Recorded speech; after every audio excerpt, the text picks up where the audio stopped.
All right, so I am a day late. Um, I think I had said the first week of August was the week I was missing. That wasn't true. It's next weekend I will be missing. I should have been here last night, but yesterday I had to go on a trip to Denver for to pick up my uncle, and I thought I was gonna stay the night and drive back today. Um, but I did not end up doing that. I ended up turning around and driving back yesterday. So I got home at like 3 a.m. Yeah. Why did I do that? I don't know. I could have paid for a hotel room, but did I pay for a hotel room? No. I turned around and I drove back. And I am too old for that nonsense. I am sore.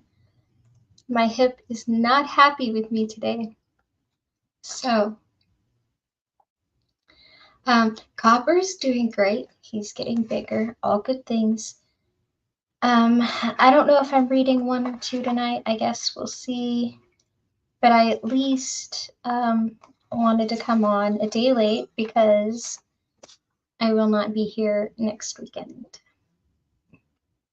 Anyway, so we shall begin. And I don't. What time is it? It's 10. I don't know if I'll stream after either. I guess that depends on if I do 1 or 2 stories. Okay. Oh, as always, my apology for the dog noises in the background. Please ignore Onyx / Victor / Copper.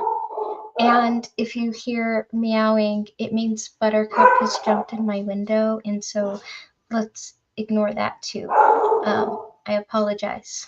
Okay. So we left off on I am the doorway.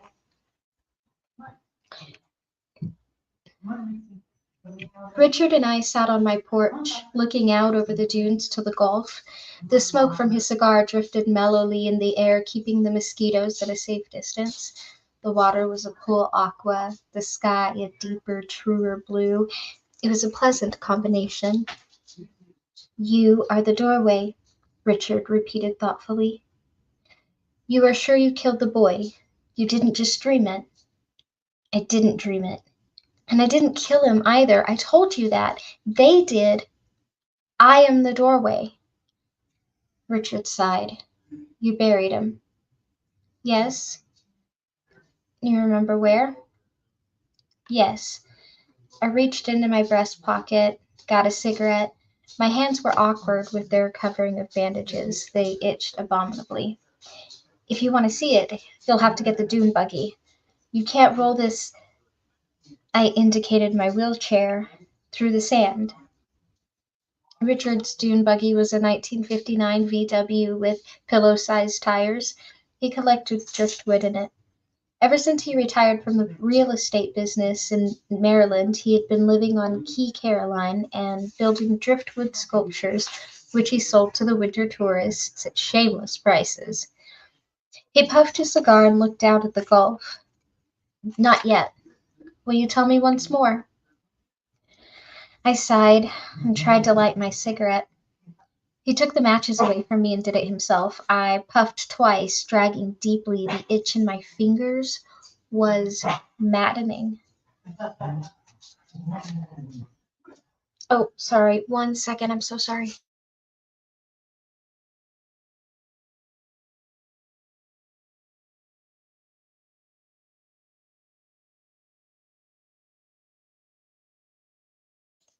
Okay, sorry about that. The itch in my fingers was maddening. All right, I said. Last night at 7, I was out here looking at the Gulf and smoking just like now, and go further back, he invited. Further? Tell me about the flight. I shook my head. Richard, we've been through it and through it. There's nothing. The seamed and fissured face was as enigmatic as one of his own driftwood sculptures. You may remember, he said. Now you may remember. Do you think so? Possibly. And when you're through, we can look for the grave. The grave, I said. It had a hollow, horrible ring darker than anything, darker even than all that terrible ocean Corey and I had sailed through 5 years ago. Dark, dark, dark. Beneath the bandages, my new eyes stared blindly into the darkness the bandages forced on them. They itched. Corey and I were boosted into orbit by the Saturn 16, the one all the commentators called the Empire State Building booster. It was a big beast, all right. It made the old Saturn 1B look like the Redstone, and it took off from a bunker 200 feet deep. It had to keep from taking half of Cape Kennedy with it. We swung around the Earth, verifying all our systems, and then did our inject, headed out for Venus. We left for a Senate fighting over an appropriations bill for further deep space exploration and a bunch of NASA people praying that we would find something, anything. It didn't matter what, Don Lovinger, Project Zeus private whiz kid, was very fond of saying when he had a few. You got all the gadgets, plus 5 souped-up TV cameras and a nifty little telescope with a zillion lenses and filters. Find some gold or platinum, better yet, find some nice, dumb, little blue men for us to study and exploit and feel superior to. Anything. Even if the ghost of Howdy Doody would be a start. Corey and I were anxious enough to oblige, if we could. Nothing had worked for the deep space program. From Borman, Andon, and Lovell, who orbited the moon in '68 and found an empty, forbidding world and looked like a dirty beach sand, to Markin and Jax, who touched down on Mars 11 years later to find an arid wasteland of frozen sand and a few struggling lichens. And the deep space program had been an expensive bust, and there had been casualties. Peterson and Lederer eternally circling the sun when all at once nothing worked on the second-to-last Apollo flight. John Davis, whose little Orbinig observatory was holed by a meteoroid and 1 in 1,000 fluke. No, the space program was hardly swinging along. The way things looked, the Venus orbit might be our last chance to say we told you so. It was 16 days out. We ate a lot of concentrates, played a lot of gin, and swapped a cold back and forth, and from the tech side, it was a milk run. We lost an air moisture converter on the 3rd day out, went to back up, and that was all, except for nits and gnats until re-entry. We watched Venus grow from a star to a quarter to a milky crystal ball, swapped jokes with Huntsville Control, listened to the tapes of Wagner and the Beatles, tended to automated experiments, which had to do with everything from measurements of the solar wind to deep space navigation. We did 2 mid-course corrections, both of them infinitesimal, and 9 days into the flight, Corey went outside and banged on the retractable DESA until it decided to operate. There was nothing else out of the ordinary until DESA, Richard said. What's that? An experiment that didn't pan out. NASA E's for deep space antenna. We were broadcasting pi and high-frequency pulses for anyone who cared to listen. I rubbed my fingers against my pants, but it was no good. If anything, it made it worse. Same idea as that radio telescope in West Virginia, you know?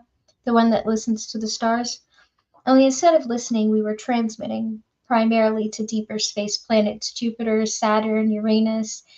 If there's any intelligent life out there, it was taking a nap. Only Corey went out? Yes, and if he brought in any interstellar plague, the telemetry didn't allow it. Still, it doesn't matter, I said crossly. Only the here and now matters. They killed the boy last night, Richard. It wasn't a nice thing to watch or feel. His head, it exploded as if someone had scooped out his brains and put a hand grenade in his skull. Finish the story, he said. I laughed hollowly. What to tell? We went into an eccentric orbit around the planet. It was radical and deteriorating, 320 by 76 miles. That was on the first swing. The second swing, our apogee was even higher, the perigee lower. We had a max of 4 orbits. We made all 4. We got a good look at the planet. Alan over 600 stills and God knows how many feet of film. The cloud cover is equal parts methane, ammonia, dust, and flying shit. The whole planet looks like the Grand Canyon in a wind tunnel. Corey estimated wind speed at about 600 miles per hour near the surface. Our probe beeped all the way down and then went out with a squawk. We saw no vegetation and no sign of life. Spectroscope indicated only traces of the valuable minerals, and that was Venus. Nothing but nothing, except it scared me. It was like a circling and haunted house in the middle of deep space. I know how unscientific that sounds, but I was scared gutless until we got out of there. I think if our rockets hadn't gone off, I would have cut my throat on the way down. It's not like the moon. The moon is desolate, but somehow antiseptic. The world we saw was utterly unlike anything that anyone has ever seen. Maybe it's a good thing that cloud cover is there. It was like a skull that's been picked clean. That's the closest I can get. On the way back, we heard the Senate had voted to have space exploration funds. Corey said something like, "Looks like we're back in the weather satellite business, Artie." But I was almost glad. Maybe we don't belong out there. 12 days later, Corey was dead and I was crippled for life. We brought all our troubles on the way down. The chute was fouled. How's that for life's little ironies? We'd been in space for over a month, gone further than any human had ever gone, and it all ended the way it did because some guy was in a hurry for his coffee break and let a few lines get fouled. We came down hard. A guy that was in one of the copters said it looked like a gigantic baby falling out of the sky with the placenta trailing after it. I lost consciousness when we hit. I came to when they were taking me across the deck of the Portland. They hadn't even had a chance to roll up the red carpet when we were supposed to have walked on. I was bleeding and being hustled up to the infirmary over a red carpet that didn't look anywhere near as red as I did. I was in Bethesda for 2 years. They gave me the Medal of Honor and a lot of money and this wheelchair. I came down here the next year. I like to watch the rockets take off. I know, Richard said. He paused. Show me your hands. No. Came out very quickly and sharply. I can't let them see. I've told you that. It's been 5 years, Richard said. Why now, Arthur? Can you tell me that? I don't know. Maybe whatever it is has a long gestation period. Or who's to say I even got it out there? Whatever it was might have entered me in Fort Lauderdale. Or right here on this porch, for all I know. Richard sighed and looked out over the water, now reddish with the late evening sun. I'm trying, Arthur. I don't want to think that you're losing your mind. If I have to, I'll show you my hands, I said. It cost me an effort to say it. But only if I have to. Richard stood up and found his cane. He looked old and frail. I'll get the dune buggy. We'll look for the boy. Thank you, Richard. He walked out toward the rutted dirt track that led him to the cabin. I could just see the roof of it over the big dune, the one that runs almost the whole length of Key Caroline. Over the water toward the cape, the sky had gone an ugly plum color, and the sound of thunder came faintly to my ears. I didn't know the boy's name, but I saw him every now and again walking along the beach at sunset with the sieve under his arm. He was tanned, almost black by the sun, and all he was ever clad in was a frayed pair of denim cutoffs. On the far side of Key Caroline there is a public beach, and an enterprising young man can make perhaps as much as $5 on a good day, patiently sieving the sand for barely quarters or dimes. Every now and then I would wave to him, and he would wave back, both of us uncommittal strangers, yet brothers, year-round dwellers, set against a sea of money-spending, Cadillac-driving, loud-mouthed tourists. I imagine he lived in a small village, clustered around the post office about a half a mile further down. When he passed by that evening, I had already been on the porch for an hour, immobile, watching. I had taken off the bandages earlier. The itching had been intolerable, and it was always better when they could look through their eyes. It was a feeling like no other in the world, as if I were a portal just slightly ajar through which they were peeking at a world which they hated and feared. But the worst part was that I could see, too, in a way. Imagine your mind transported into a body of a housefly looking into your own face with 1,000 eyes. Then perhaps you can begin to see why I kept my hands bandaged, even when there was no one around to see them. It began in Miami. I had business there with a man named Cresswell, an investigator from the Navy Department. He checks up on me once a year. For a while, I was as close as anyone ever gets to the classified stuff our space program has. I don't know just what he looks for. If shifty gleam in the eye, maybe, or maybe a scarlet letter on my forehead. God knows why. My pension is large enough to be almost embarrassing. Cresswell and I were sitting on the terrace of his hotel room, sipping drinks and discussing the future of the U.S. space program. It was about 3:15. My fingers began to itch. It wasn't a bit gradual. It was switched on like an electric current. I mentioned it to Cresswell. "So you picked up some poison ivy on the scruffulous little island," he said, grinning. "The only foliage on Key Caroline is a little palmetto scrub," I said. "Maybe it's the 7-year itch." I looked down at my hands. Perfectly ordinary hands, but itchy. Later in the afternoon I signed the same old paper.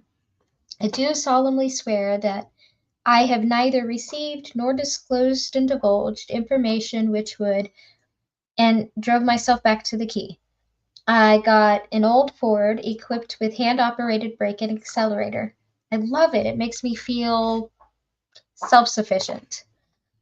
It's a long drive back down Route 1, and by the time I got off the big road and onto Key Caroline exit ramp, I was nearly out of my mind. My hands itched maddeningly. If you have ever suffered through the healing of a deep cut or surgical incision, you may have some idea of the kind of itch I mean.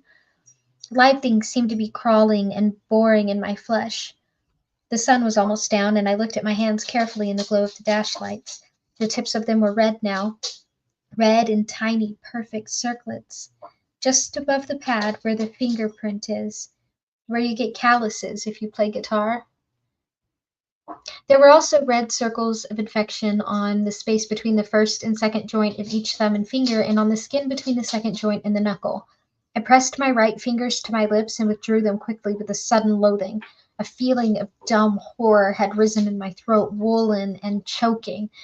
The flesh where the red spots had appeared was hot, feverish, and the flesh was soft and gelid like the flesh of an apple gone rotten.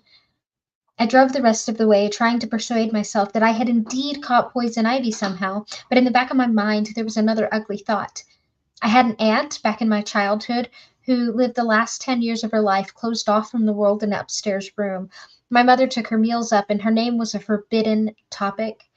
I found out later that she had Hansen's disease, leprosy. When I got home, I called Dr. Flanders on the mainland. I got his answering service instead. Dr. Flanders was on a fishing cruise, but if it was urgent, Dr. Ballinger, when will Dr. Flanders be back? Tomorrow afternoon at the latest. Would that? Sure. I hung up slowly, then dialed Richard. I let it ring a dozen times before hanging up.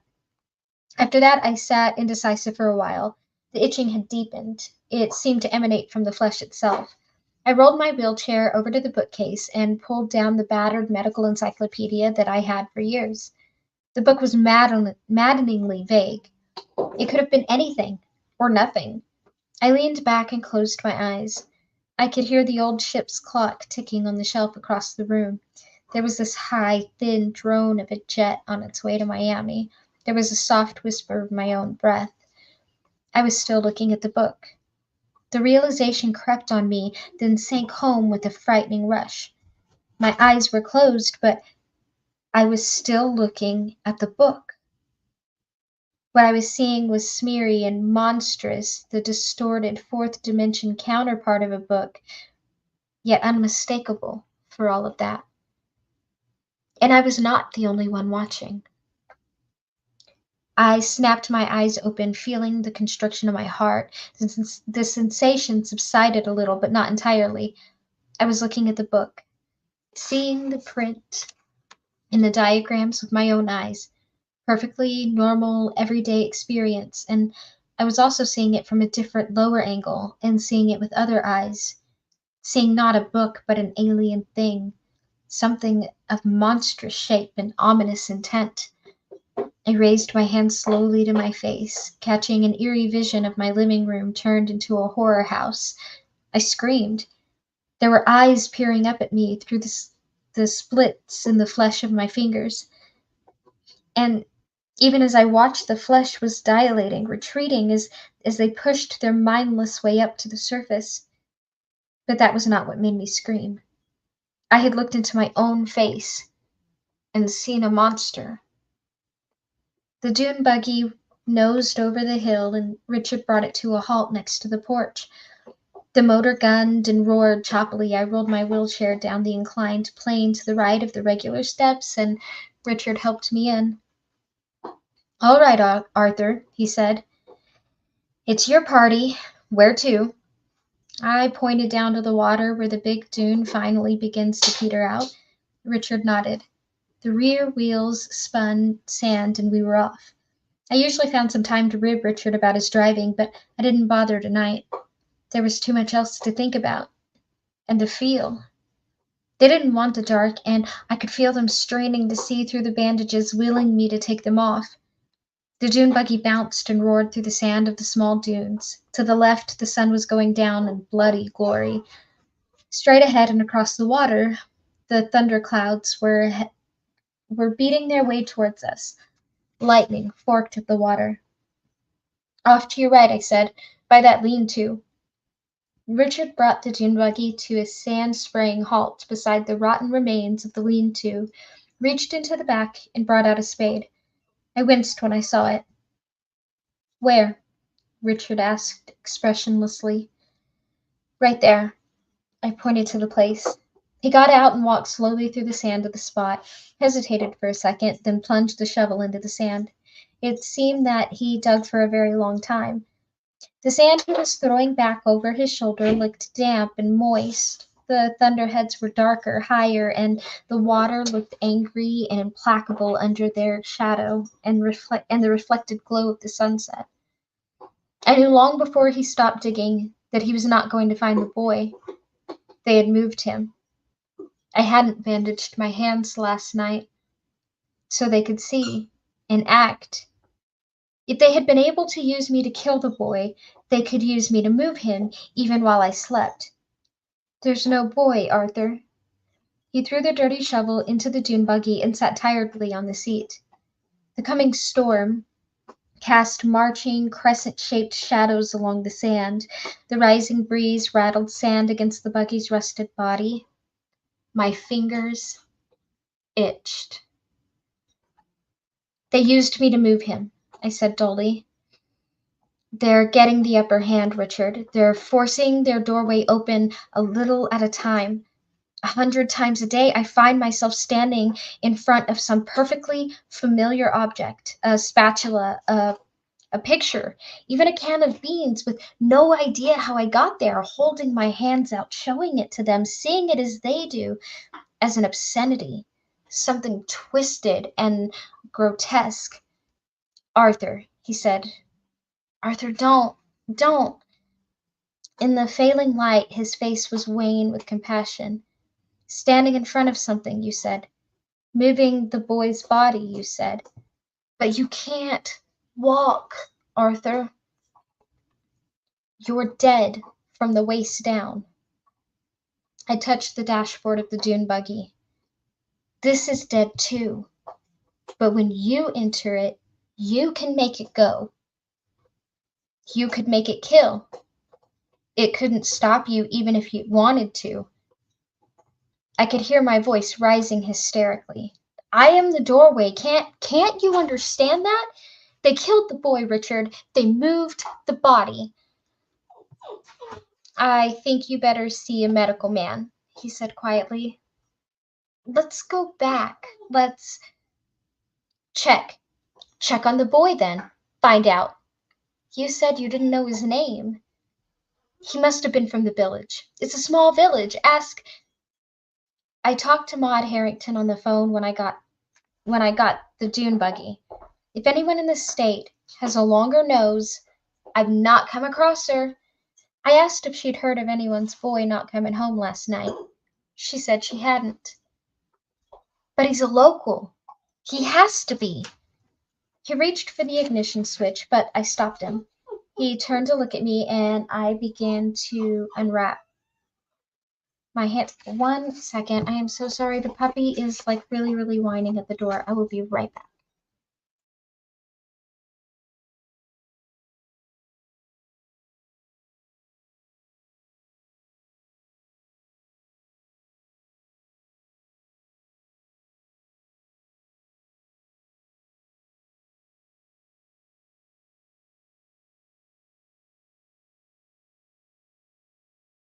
All right, he was going to sit out my door and just whine, and he shouldn't be. I have never blocked or hidden anyone, but I will check on that after the reading.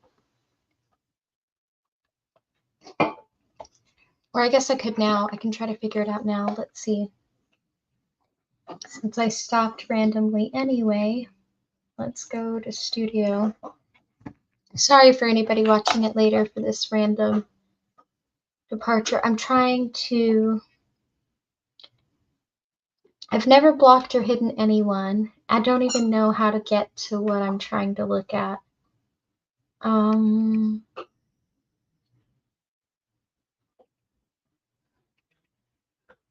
Where would I even go?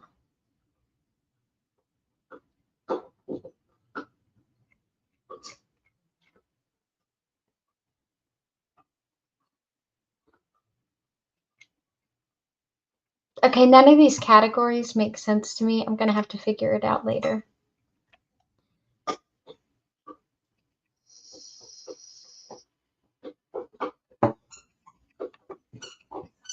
I will attempt to figure it out. Now we have squeaky toys in the room. So again, I'm so sorry, guys. Where were we? Let's see if I can even find my place.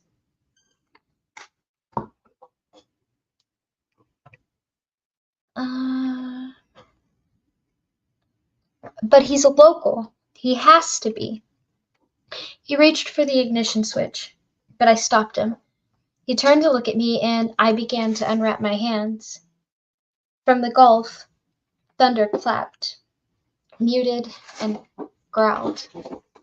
I didn't go to the doctor, and I didn't call Richard back. I spent 3 weeks with my hands bandaged every time I went out. 3 weeks, just blindly hoping it would go away.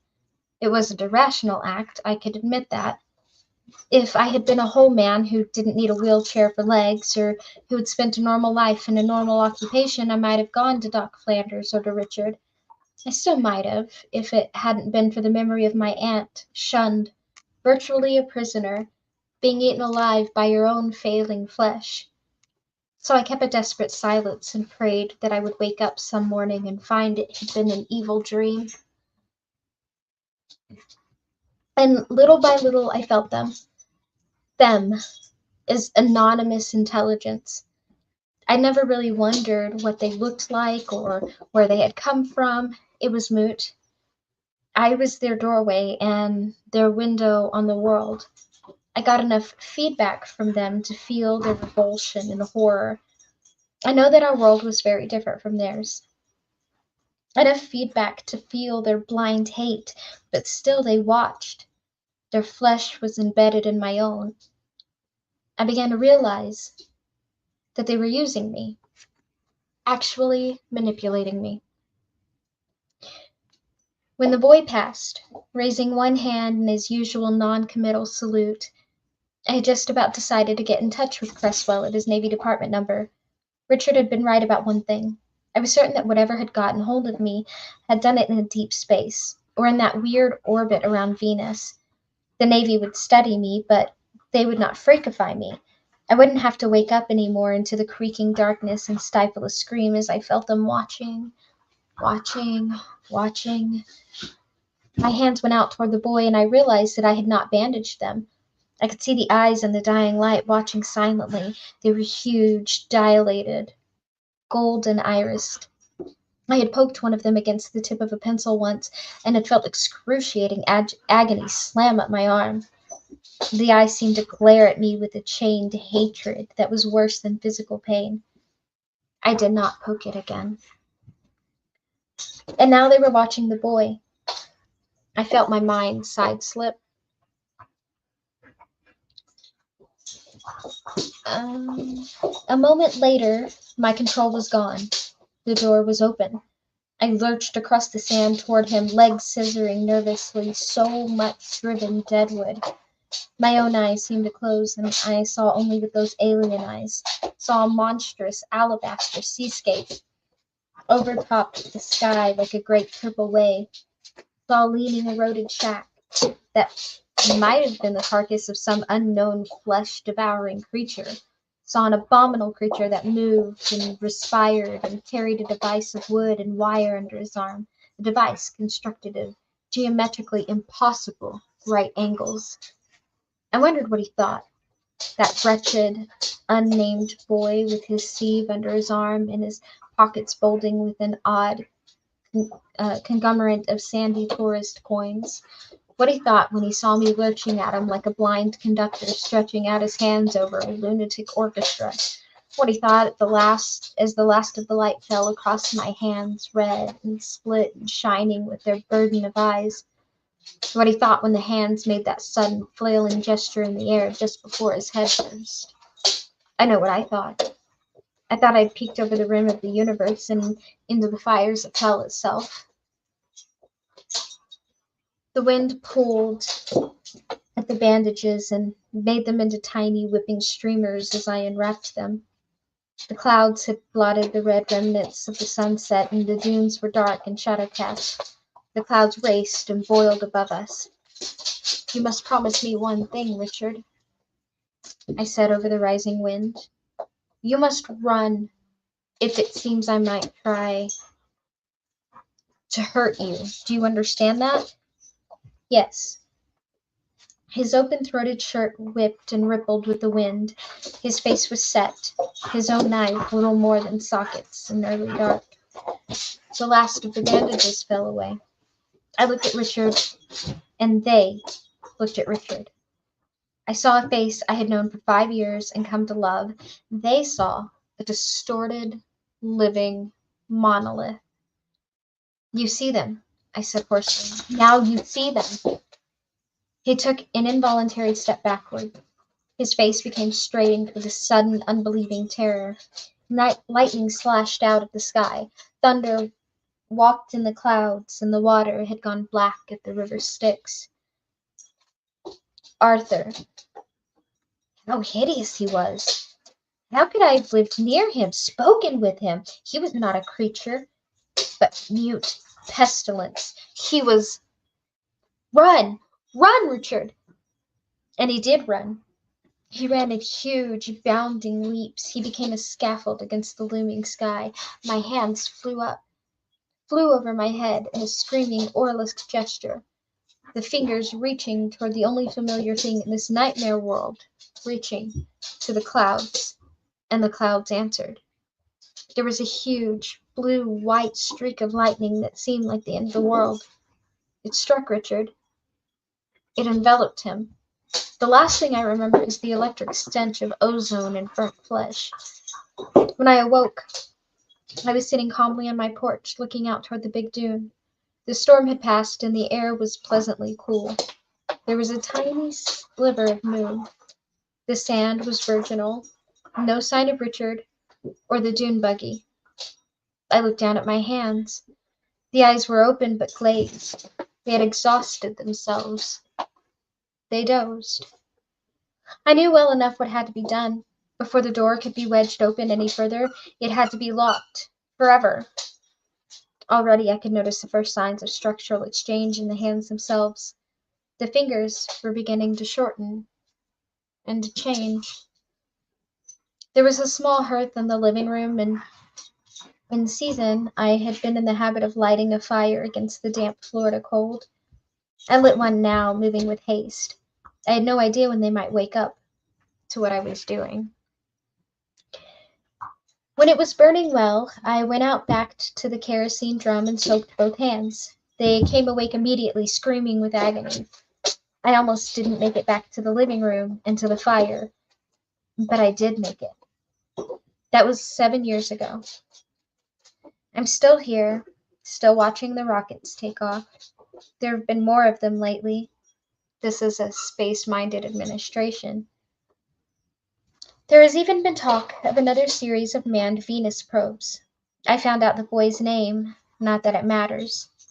He was from the village, just as I thought, but his mother had expected him to stay with a friend on the mainland that night, and the alarm was not raised until the following Monday. Richard? Well, everyone thought Richard was an odd duck anyway. They suspected he may have gone back to Maryland or taken up with some woman. As for me, I'm tolerated, although I have quite a reputation for eccentricity myself. After all, how many ex-astronauts regularly write their elected Washington officials with the idea that space exploration money could be better spent elsewhere? I get along just fine with those hooks. There was terrible pain for the first year or so, but the human body can adjust to almost anything. I shave with them, even tie my own shoelaces, and as you can see, my typing is nice and even. I don't expect to have any trouble putting the shotgun into my mouth or pulling the trigger. It started again 3 weeks ago, you see. There's a perfect circle of 12 golden eyes on my chest.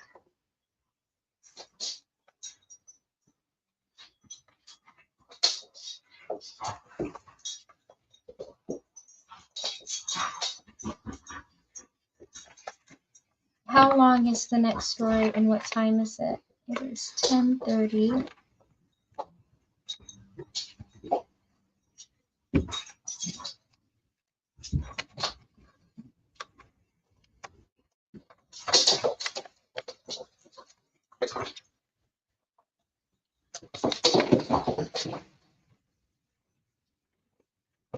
Okay. The next story is probably going to have to wait till I come back, but we will pick up on the Mangler. Yes. So sorry today's was kind of short. And I'm a day late, but I had a very, very unexpected last minute trip out of town. And I will not be here next weekend, but we will continue the weekend after because we do need to make it through this book so we can start the series.